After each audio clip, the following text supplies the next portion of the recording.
Chers auditeurs, bonsoir, bienvenue à une nouvelle émission Le Micro du Soir. Aujourd'hui, nous avons le plaisir de recevoir une journaliste arménienne, parfaitement francophone, qui va discuter avec nous depuis Yerevan, la capitale de l'Arménie. Ancienne élève de l'École nationale d'administration en France, diplômée de la faculté de journalisme de l'université Lomonosov de Moscou et d'un DEA en études hébraïques de l'université Paris 8, Zara Nazarian est aujourd'hui secrétaire générale de l'Union internationale de la presse francophone, l'UPF. Zara Nazarian, bonsoir. Bonsoir. Ravi donc de vous accueillir au micro du soir de RFI Roumanie. Nous reviendrons sur votre parcours très riche, si vous le voulez bien, plutôt en fin d'émission. Mais d'abord, expliquez-nous ce qu'est l'UIPF, quelles sont ses activités, ses grands principes et combien de sections cette union intègre. D'abord, je vous remercie de me donner la possibilité de m'exprimer sur l'antenne de RFI Roumanie, un pays qui m'est particulièrement cher et proche parce que une partie de ma carrière professionnelle a été étroitement liée à la Roumanie. J'ai fait plusieurs allers-retours, notamment à Bucarest et dans d'autres villes du pays pour des missions professionnelles, mais vous savez bien comment ça se passe. À côté d'une mission professionnelle, il y a toujours une partie du cœur qui s'attache à son entourage. Donc, je suis particulièrement honorée et contente de retrouver les auditeurs roumains ce soir. En revenant à votre question, ce que c'est que l'UPF. Effectivement, l'UPF, donc l'Union internationale de la presse francophone, c'est une ONG internationale fondée en 1950. Donc, cette année, on va fêter les 72 ans de cette union. C'est une dame qui a déjà de l'âge, comme vous pouvez le constater, mais qui a toute son énergie. Parce que on continue nos activités dans plusieurs pays du monde. On a plus de 50 sections internationales, c'est-à-dire à travers le monde entier. Le siège est à Paris, hein? Pardon, le siège, absolument. Il est à Paris, dans le 9e arrondissement, tout à fait. Donc, on a une organisation en sections, comme vous l'avez tout à fait bien précisé, c'est-à-dire les sections sont des associations du droit local appartenant à des pays différents qui forment tous ensemble donc cette union internationale qui est l'UPF. Chaque section a ses propres statuts qu'elle valide. Elle a son propre conseil d'administration, son bureau. Enfin, la façon dont les sections nationales sont organisées est très autonome. Et en même temps, les sections adhèrent à l'Union internationale de la presse francophone, qui a ses propres statuts. Et la condition, c'est que, bien sûr, les statuts des sections locales ne contredisent pas les statuts de l'EPF international. C'est un point très important parce qu'on a nos valeurs qu'on défend depuis plus de 70 ans et il faut absolument que… Pardon, excusez-moi, je vous coupe. Précisément, quelles sont-elles ces valeurs dans les grandes lignes? Absolument. Écoutez, on se trouve à 2 jours de la journée internationale de la défense de la liberté de la presse qui a été célébrée le 3 mai. Donc, c'est l'occasion pour nous les journalistes, si c'est pas fait tous les jours, eh bien, c'est l'occasion cette journée de se rappeler de ces valeurs fondamentales, dont la valeur principale, si je peux dire, c'est la liberté de la presse, la liberté de l'expression. Après, tout vient après, mais la liberté de l'expression est la pierre angulaire du métier de journaliste. Et ce qu'on peut observer de nos jours, malheureusement, c'est que dans les parties différentes du monde, peu importe le système politique, peu importe le niveau du développement du pays, malheureusement, il y a une unité malheureuse, c'est le recul de cette même liberté d'expression. On a les données qui disent que 5 journalistes sur 6 subissent des pressions, que ce soit des pressions verbales, ça peut aller jusqu'aux violences physiques, Tout ça peut territoire aller confondu. jusqu'à l'assassinat. Pardon, Pardon? excuse-moi, ça c'est tout Tous territoire les territoires confondu? confondus. Oui, Mhm. oui, absolument, tout territoire confondu. Je ne fais pas de focus sur un territoire précis. C'est pas le but de notre échange, mais ce que je veux dire, c'est que justement, indépendamment du niveau de développement de démocratie dans le pays, indépendamment de la géographie, de la religion, de la langue parlée, on a les mêmes problèmes partout.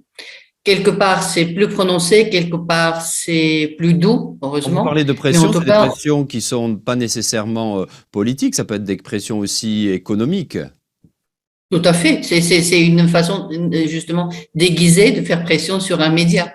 Parce qu'en l'étouffant économiquement, on finit par lui couper la voix, tout simplement. C'est pas la peine forcément de débarquer dans une rédaction et de casser le matériel. On peut le faire autrement. Ça Mhm. dure un peu, ça va être un peu plus long, mais c'est aussi efficace. Mhm.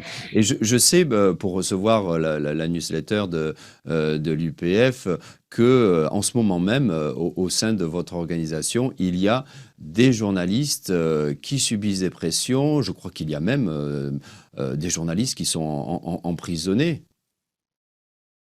Malheureusement, oui, c'est le quotidien.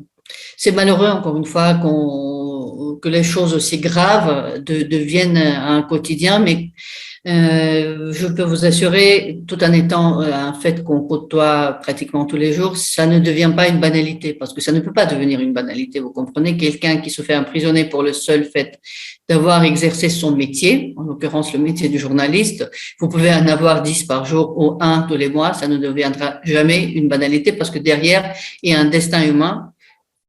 Ça me fait penser justement à notre collègue Khaled Drarni, notre collègue algérien, Ouais, ouais. qui est resté emprisonné pendant presque une année pour le seul fait d'avoir couvert la manifestation donc de l'opposition.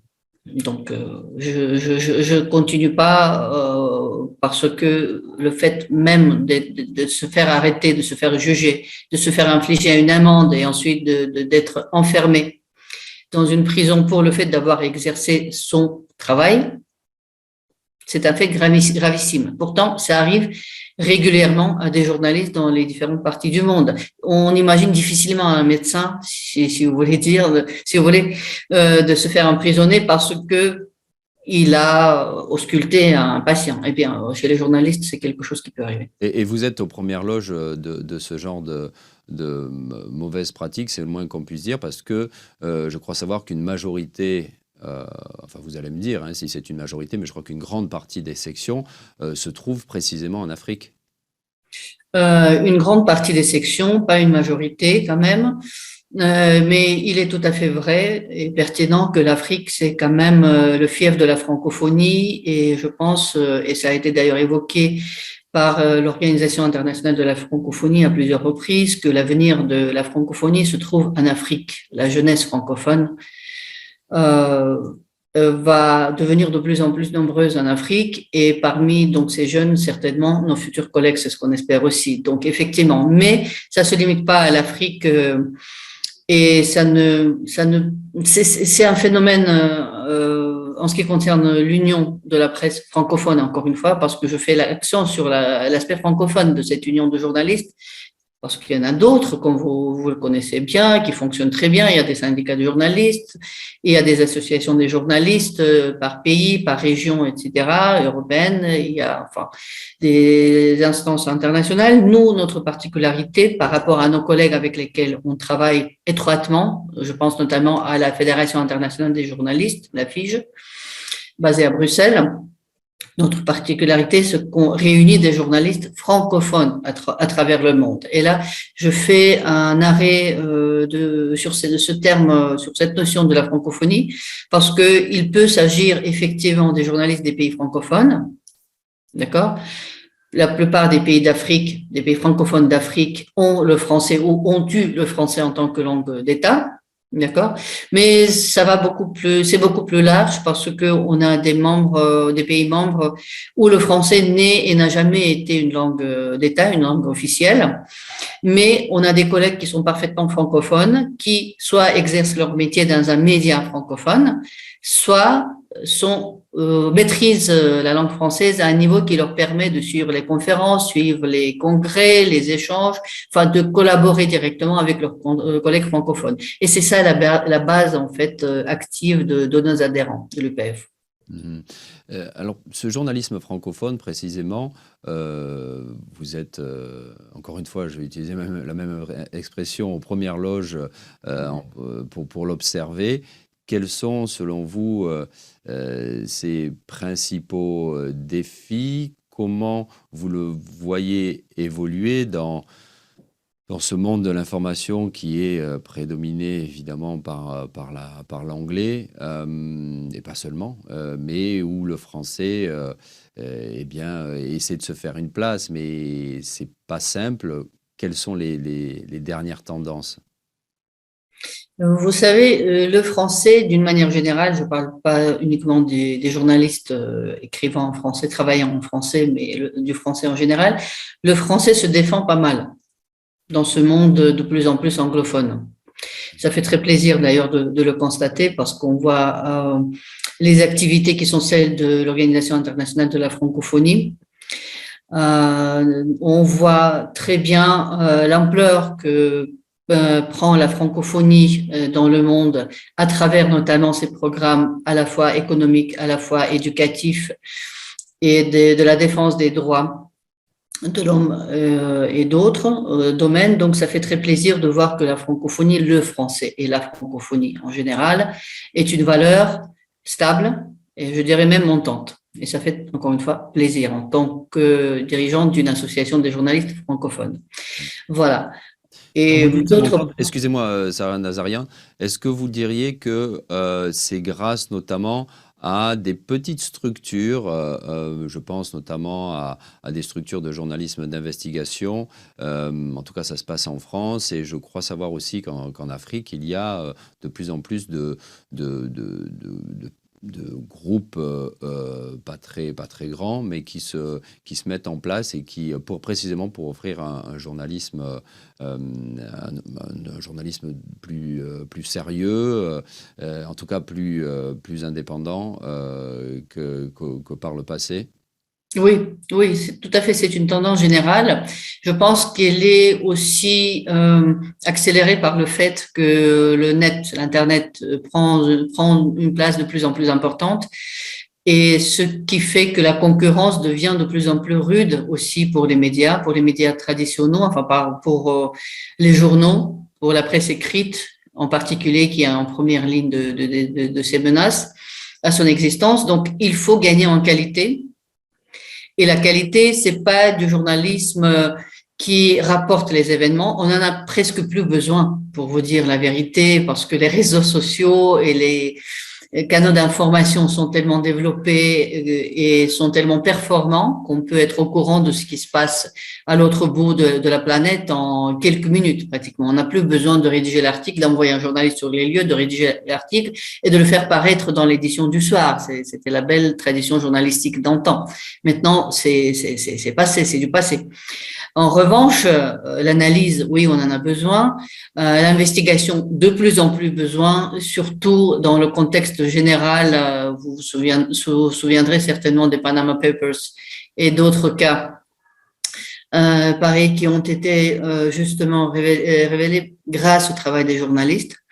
Donc oui, du journalisme d'investigation, du journalisme d'analyse, du journalisme de réflexion, à mon avis, ce sont les tendances qui sont déjà en hausse et qui vont s'affirmer de plus en plus. Sans pour autant laisser le journalisme quotidien aux mains de plateformes qui ne vérifient pas précisément suffisamment Oui. l'information, hein. On est bien d'accord, évidemment. Absolument, on est bien d'accord. Vous touchez là un problème très important, la vérification des faits, le fact-checking, comme on le dit dans le métier. C'est très important. Racontez-nous un petit peu ce qui se passe aujourd'hui en Arménie. Nous savons que le pays est passé il y a je crois que ça fait un an maintenant que la guerre dans le Haut-Karabakh s'est terminée. Quelle est la situation et notamment quel est le contexte médiatique en Arménie? Merci pour la question. Écoutez, oui, effectivement, après le cessez-le-feu, l'accord tripartite qui a été signé le 9 novembre 2020, la guerre est terminée. Je dirais la partie active de la guerre est terminée parce que la guerre diplomatique continue. L'accord de la paix n'a pas encore été signé. Il y a beaucoup d'obstacles à sa signature, notamment la politique, pardon, je dirais, agressive, expansionniste d'Azerbaïdjan qui exige donc que les territoires qui n'ont jamais fait partie ni du Haut-Karabakh ni de quoi que ce soit de proche soient inclus dans cet accord de paix, dans cette nouvelle délimitation des frontières. Donc on est en face d'un véritable Des territoires qui sont en Arménie en aujourd'hui? Arménie même, voilà, en Arménie même. Donc il y a d'autres revendications, mis à part le Haut-Karabakh. Absolument, absolument, c'est pas plus vieux que ça date de quelques jours seulement, à la fin de la semaine dernière. Le président Aliyev a marqué que donc Yerevan, le lac Sevan, donc Yerevan, la capitale arménienne, faisait partie de l'Azerbaïdjan en 1918. Enfin, ça pourrait être ridicule si ça n'avait pas été prononcé par un chef d'État. Dans tous les autres cas, on aurait bien dit. L'Azerbaïdjan, d'accord. Absolument. Voilà. Donc, en ce qui concerne la situation des médias en Arménie, on est plutôt bien loti par rapport à plusieurs pays, plusieurs collègues, parce que malgré la difficulté toujours de travailler, surtout sur le terrain, surtout pendant les manifestations où les journalistes arméniens se font arrêter, c'est un cas qui arrive malheureusement encore trop souvent par la police. Malgré ça, je dirais qu'on n'est pas persécuté pour nos opinions. On peut s'exprimer librement sur les pages de nos médias. Pourquoi un journaliste arménien sera éventuellement, sera éventuellement arrêté aujourd'hui? Parce qu'il couvre les manifestations qui battent leur plein actuellement sur les rues d'Erevan. Contre le gouvernement actuel. Contre le gouvernement actuel, cette fois-ci. Toujours en lien avec la guerre avec l'Azerbaïdjan, ou alors c'est pour des raisons différentes? Tout est lié. C'est-à-dire, le gouvernement actuel a été celui qui a perdu la guerre, et d'une manière dramatique. Il est resté en place malgré cette défaite, cette capitulation. Il a été donc l'actuel Premier ministre a été réélu. C'était en juin 2021, donc on est à presque un an après sa réélection. Le problème, c'est que sa politique actuelle ne recueille pas l'unanimité, loin de là, de la population. Et donc, les partis au pouvoir qui l'avaient précédé en Arménie profitent en quelque sorte de ce mécontentement pour relancer une vague de contestation, de manifestations. Et nos collègues journalistes, évidemment, sont en première ligne parce qu'ils couvrent les événements. Et pratiquement tous les jours, nos collègues sont arrêtés, ils sont amenés dans des stations de police, interrogés gentiment, relâchés. Il n'y a pas de problème, mais quand même, les arrestations ont lieu. Voilà. Donc c'est la première chose, et quand même je reviens à ce que je disais tout à l'heure, c'est que mais on a quand même cette chance de pouvoir s'exprimer. La famille n'est pas menacée, à la différence de beaucoup d'autres pays, surtout dans la région. La famille n'est pas menacée, on se fait pas tabasser parce qu'on a écrit un article qui était contre la ligne directrice, etc. Donc on est encore plus ou moins bien loti pourvu que ça dure. Ça ne veut pas dire qu'il n'y a pas de problème. Ouais, d'accord. Et la guerre en Ukraine, depuis Yerevan, comment vous la vivez? On côtoie tous les jours dans les rues d'Erevan les réfugiés russes et ukrainiens, les deux. Il y a un très grand nombre de réfugiés venant des deux pays qui, heureusement, s'entendent très bien ici. La population comprend les difficultés dans lesquelles ils se trouvent parce que les Arméniens eux-mêmes ont été malheureusement beaucoup trop souvent des réfugiés dans des pays différents. Donc, il y a un élan de solidarité et d'amitié absolument sans précédent envers ces gens-là, qui sont là apparemment pour longtemps parce qu'ils ouvrent leurs entreprises, ceux qui peuvent louent les appartements, ceux qui peuvent pas donc s'organisent autrement, etc. Donc, on ne participe pas directement, ni d'un côté ni de l'autre, dans cette guerre. Mais on en subit en quelque sorte les conséquences Et vous aidez comme le pays aide comme il peut. Le pays aide comme il peut. Le petit Haut-Karabakh, qui lui-même vient de sortir de la guerre, a envoyé une aide médicale et humanitaire en Ukraine pour maintenir donc enfin quelques régions qui étaient particulièrement touchées, pour soutenir quelques régions particulièrement touchées. Et alors, avant la guerre dans le Haut-Karabakh, vous allez me dire si je me trompe, mais l'Arménie a plutôt historiquement été proche de la Russie ou Oui. je me trompe? Elle l'a été, elle l'est toujours. Enfin, elle est liée notamment à la Russie par un tas d'accords bilatéraux, des contrats qui gèrent à la fois les relations politiques et stratégiques entre les deux pays, mais aussi le domaine énergétique qui est très important. Alors précisément, dans le contexte actuel, comment les Arméniens, le gouvernement, vous disiez qu'ils sont restés neutres, mais face à ce qui se passe, il y a des voix qui s'élèvent contre cette guerre en Ukraine ou pas trop? Absolument. Absolument. Il y a des manifestations à côté de l'ambassade de la Russie qui exigent l'arrêt de la guerre.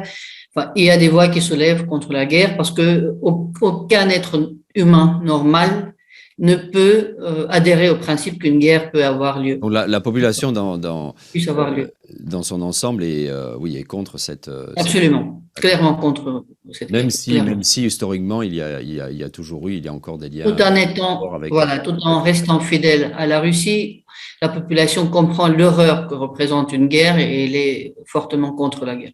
D'accord. Alors, comme je le disais en introduction, j'aimerais qu'on revienne un petit peu sur votre parcours parce qu'il est très riche. Comme je le disais, vous avez étudié dans la fameuse ENA, l'École nationale d'administration de France, qui n'existe plus, je crois. Elle a été reformée, elle a été remodelée. Oui, remodelée et renommée. Et également donc diplômé de la faculté de journalisme. Mais je crois savoir que vous êtes journaliste d'abord et avant tout, mais vous avez eu aussi pas mal d'expériences au sein de multinationales. Je me rappelle en avoir parlé avec vous précédemment, et pour vous, ça fait partie quelque part de votre parcours journalistique et le fait d'avoir travaillé aussi pour des grands groupes, eh bien ma foi, c'est plutôt un plus qu'un moins au sein de votre carrière. On est bien d'accord, tout à fait. Ma première formation est celle de journaliste, vous avez bien raison. Donc, j'ai reçu une formation d'ailleurs de très grande qualité à Moscou, à l'université Lomonosov, en Russie. Et par la suite, donc, cette formation a été complétée par d'autres, mais je suis toujours restée journaliste. Vous savez, quand on a commencé ce métier, on a du mal à l'arrêter définitivement. On peut prendre quelques pauses, quelques années sabbatiques, et puis on y revient quand même. Donc, voilà, au bout de quelques années de travail dans d'autres domaines, je suis revenue à mon premier métier à part entière. Je dis encore une fois à part entière parce que je continue à faire des petits reportages, des petits articles, enfin petits, c'est-à-dire de temps en temps, pas régulièrement, tout au long de mon travail dans des multinationales que vous avez tout à fait bien évoquées, notamment. Je voudrais parler de Renault, à travers laquelle et grâce à laquelle j'ai découvert la Roumanie, ce dont on a parlé au début de cette conversation. Et vous avez notamment fondé le Courrier d'Erevan, qui existe toujours d'ailleurs. Absolument. Il existe cette année même. Le seul média francophone en Arménie. C'est ça. Voilà. C'est le seul média francophone qui a été fondé en 2012 pour honorer, pour célébrer l'adhésion de l'Arménie à l'OIF en tant que membre à part entière. Et en octobre donc de cette année, on va fêter le 10e anniversaire de ce journal en ligne qui est entièrement en français et qui est un journal indépendant qui essaie de relater d'une manière la plus professionnelle et la plus neutre ce qui se passe en Arménie dans tous les domaines, que ce soit la culture, la société, la politique, etc. Et enfin, pour terminer, j'aimerais qu'on revienne sur l'actualité de l'UPF. Il y a des assises qui vont bientôt se tenir, je crois, fin juillet au Maroc, c'est ça, avec un focus sur les femmes dans les médias. Parfaitement. Merci de me donner la parole sur ce sujet qui est extrêmement important. d'autant plus important que les Assises internationales de la presse francophone, qui est l'événement phare donc dans l'activité de l'Union de la presse francophone, ne se sont pas tenues depuis le mois de novembre 2019 pour des raisons qu'on comprend tous très bien. Malheureusement, la pandémie a tout arrêté. On a dû remettre à 2 reprises nos assises qui étaient programmées donc pour la fin 2020 et la fin 2021 consécutivement. Et enfin, on arrive à une réalisation. Les frontières rouvrent, les gens arrivent à se déplacer et on organise donc nos prochaines assises fin juillet à Benguerir. C'est une localité très jolie, pas loin de Marrakech, au Maroc. Et le sujet, effectivement, ce sont les femmes, le leadership des femmes, ce sont les problèmes des femmes dans les médias et plus largement dans les sociétés actuelles. Et pour cela, on va faire appel non seulement à nos collègues journalistes féminines, enfin masculins, etc., de par le monde, mais aussi à des experts et à des grandes personnalités féminines du monde politique. Je ne peux pas en dire plus pour le moment parce que officiellement, on va en parler, mais d'ici quelques jours pratiquement, mais ça va être un très grand événement, un très bel événement dans la vie de l'UPF et aussi des échanges des journalistes francophones du monde entier. Très bien. Bah, écoutez, Sarah Nazarian, merci d'avoir terminé par cette annonce. Et Merci à vous. nous souhaitons de très belles assises au Maroc. Merci d'avoir été avec nous. Chers auditeurs, vous allez pouvoir retrouver cette émission dès demain sur la page Facebook de RFI Roumanie et à partir de la semaine prochaine sur le site rfi.ro. Je vous dis à la semaine prochaine. Petit message de sécurité routière, pourquoi pas, une nouvelle fois, faites très attention si vous êtes sur les routes ce week-end. Merci à vous tous. Week-end Placoute. Au revoir. Merci.